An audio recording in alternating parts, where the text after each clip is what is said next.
Para saudara dan saudari yang Tuhan cintai, selamat pagi dan selamat bertemu lagi dalam renungan harian dari Paroki Santo Fransiskus Assisi APO, edisi hari Kamis, tanggal 13 Juni 2024, dalam masa biasa yang ke-10. Hari ini, tanggal 13 Juni, Gereja Semesta memperingati peringatan wajib Santo Antonius dari Padua, imam dan pujangga gereja. Mengawali hari yang baru ini, kita hendak mendengar dan merenungkan sabda Tuhan. Marilah sebelum kita mendengar dan merenungkan sabda Tuhan, kita berdoa. Dalam nama Bapa dan Putra dan Roh Kudus. Amin. Allah Bapa yang Maha Kuasa, Santo Antonius, Engkau berikan kepada umat-Mu sebagai pengkhotbah ulung dan penolong dalam berbagai keperluan. Semoga dengan bantuannya kami semakin mendalami ajaran Kristiani dan dalam segala kesusahan memperoleh bantuan-Mu.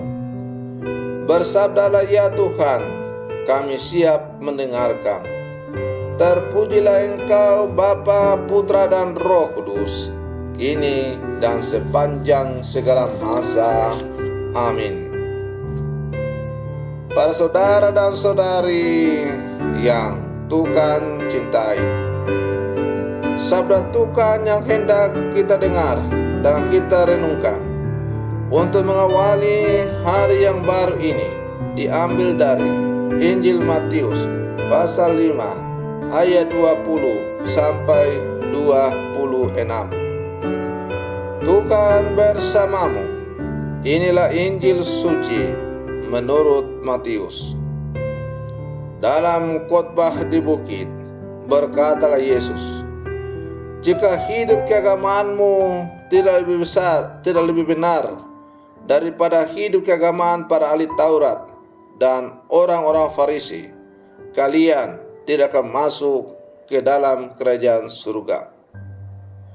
Kalian telah mendengar apa yang disabdakan kepada nenek moyang kita, jangan membunuh. Siapa yang membunuh harus dihukum. Tetapi aku berkata kepadamu, setiap orang yang marah terhadap saudaranya harus dihukum. Barang siapa berkata kepada saudaranya kafir, harus dihadapkan ke mahkamah agama. Dan siapa yang berkata jahil, harus diserahkan ke dalam neraka yang menyala-nyala.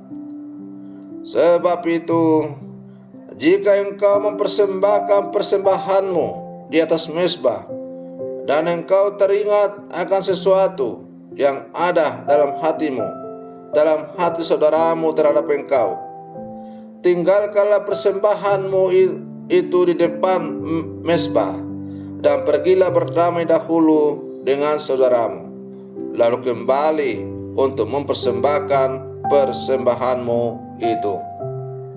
Segeralah berdamai dengan lawanmu selama engkau bersama-sama dia di tengah jalan, supaya lawanmu jangan menyerahkan engkau kepada hakim, dan hakim itu menyerahkan engkau kepada pembantunya, dan engkau dilemparkan ke dalam penjara. Aku berkata kepadamu, sesungguhnya engkau tidak akan keluar dari sana sebelum engkau membayar hutangmu sampai lunas. Demikianlah sabda Tuhan. Para saudara dan saudari yang Tuhan cintai, hidup kita tidak pernah lepas dari pengalaman penderitaan yang tampak dalam variasi bentuk. Banyak orang yang didera sakit, dihantam konflik berkepanjangan, mengalami tekanan dalam pekerjaan, hidup dalam kesepian dan depresi. Sebagian penderitaan itu kita ketahui sebabnya, sebagian lain tidak kita pahami. Namun satu yang jelas ialah bagaimana kita mengelola hidup akan ikut menentukan kualitas hidup di hadapan penderitaan. Bersaudara dan saudari yang Tuhan cintai, ungkapan Yesus dalam Injil hari ini dapat kita refleksikan dalam kaitannya dengan pengalaman penderitaan. Sesungguhnya engkau tidak akan keluar dari sana sebelum engkau membayar hutangmu sampai lunas, kata Yesus. Sabda ini dapat ditafsirkan secara sederhana bahwa kesulitan dan kegetiran dalam hidup terjadi karena kita gagal menggunakan kekayaan iman untuk memperjuangkan kehidupan kita yang sesuai dengan kehendak Allah. Kita dianugerahi pengetahuan dan pemahaman tentang yang baik dan benar, juga iman dan kepercayaan. Semua itu adalah modal atau kekayaan yang Allah berikan agar kita mampu menghadapi realitas kehidupan ini sebagaimana mestinya. Namun faktanya, iman dan pengetahuan tidak serta-merta membuat kita mampu hidup dengan cara yang berkualitas berdasarkan iman dan pengetahuan yang kita miliki.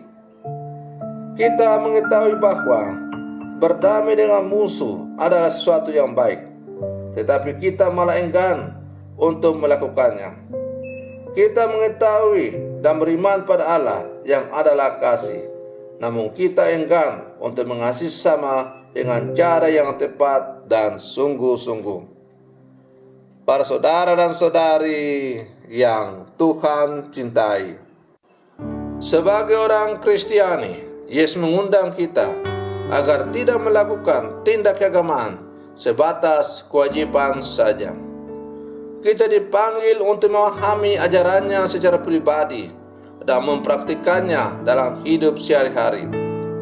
Maka Santo Antonius Padua yang kita rayakan pestanya pada hari ini mempraktikkan dengan meninggalkan kekayaan keluarganya, lalu mengabdi Allah melalui sesama umat yang dilayaninya. Ia membela kaum miskin, khotbahnya mengalir dari pergulatan iman dan perbuatannya. Maka semoga kita pun sebagai murid-murid Yesus yang hidup zaman sekarang, kita disanggupkan menjadi pengabdi Kristus yang setara antara apa yang dikatakan dan apa yang dilakukan, seiring sejalan berlangkah maju bersama, mewujud nyatakan hidup panggilan dan karya dalam kehidupan yang konkret sebagai murid-murid Yesus yang sejati. Selamat pagi, Tuhan Yesus memberkati.